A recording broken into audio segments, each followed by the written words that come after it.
നടൻ ദിലീപിന്റെ ശബരിമലയിലുള്ള VIP പരിഗണനയ്ക്കെതിരെ ശക്തമായ വിമർശനം ഹൈക്കോടതി ഉന്നയിച്ചിരുന്നു. ദിലീപിനെതിരെ ഇപ്പോൾ ശബരിമല ദർശനത്തിന്റെ പേരിൽ ദേവസ്വം വിജിലൻസ് SP അന്വേഷണം പുറപ്പെടുവിച്ചിരിക്കുകയാണ്. നടൻ ദിലീപിന്റെ ശബരിമല ദർശനവുമായി ബന്ധപ്പെട്ട് വിശദമായ റിപ്പോർട്ട് സമർപ്പിക്കാൻ ഹൈക്കോടതി മുന്നേ നിർദ്ദേശം നൽകിയിരുന്നു. CCTV ദൃശ്യങ്ങളടക്കം സമർപ്പിക്കാനായിരുന്നു നിർദ്ദേശം. പിന്നാലെയാണ് തിരുവിതാംകൂർ ദേവസ്വം ബോർഡ് ദിലീപിന്റെ സന്ദർശനത്തിൽ അന്വേഷണം തുടങ്ങിയത്. ദിലീപിന് VIP പരിഗണന കിട്ടിയോ എന്ന് ദേവസ്വം വിജിലൻസ് SP ആണ് അന്വേഷിക്കുന്നത്. 2-3 മണിക്കൂർ ക്യൂ നിന്ന് ദർശനം നടത്താൻ കഴിയാതെ ഭക്തർ മടങ്ങിപ്പോകുന്നത് കണ്ടില്ലെന്ന് നടിക്കാനാവില്ലെന്ന് ഹൈക്കോടതി വിമർശിച്ചിരുന്നു. നടന് VIP പരിഗണന കൊടുത്ത് ഭക്തർക്ക് ദർശനം തടസ്സപ്പെടുത്തിയ ഉദ്യോഗസ്ഥർക്കെതിരെ നടപടി വേണം.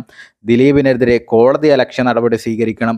മുൻ ഉത്തരവുകൾക്ക് വിരുദ്ധമായിട്ടാണ് VIP ദർശനം നടത്തിയത് എന്നും പറഞ്ഞ ഹൈക്കോടതി ദേവസ്വം ബോർഡ് അടക്കം ബന്ധപ്പെട്ട കക്ഷികളുടെ മറുപടി സത്യവാങ്മൂലം കിട്ടിയ ശേഷം എന്ത് വേണമെന്ന് ആലോചിക്കാമെന്നും അറിയിച്ചിട്ടുണ്ട്. പോലീസ് അകമ്പടിയോടെ എങ്ങനെയാണ് ദിലീപ് സന്നിധാനത്ത് വന്നതെന്ന കോടതിയുടെ ചോദ്യത്തിന് ജീവനക്കാരോട് വിശദീകരണം തേടിയിട്ടുണ്ടെന്നായിരുന്നു ദേവസ്വം ബോർഡിന്റെ മറുപടി.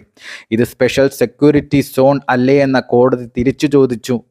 ദിലീപും സംഘവും എത്ര നേരമാണ് നിരന്നു നിന്നത്? മറ്റുള്ളവരുടെ ദർശനമല്ലേ ഈ സമയത്ത് മുടങ്ങിയത്?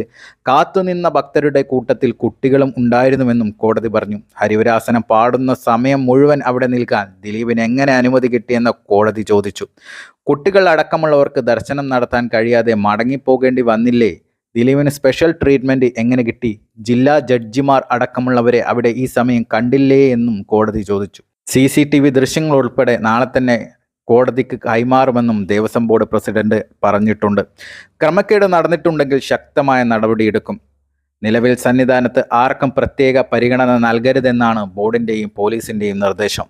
സോപാനത്തേതുൾപ്പെടെ CCTV ദൃശ്യങ്ങൾ വ്യക്തമായും വിശദമായും പരിശോധിക്കുമെന്നും ദേവസ്വം ബോർഡ് പ്രസിഡന്റ് അറിയിച്ചിട്ടുണ്ട്.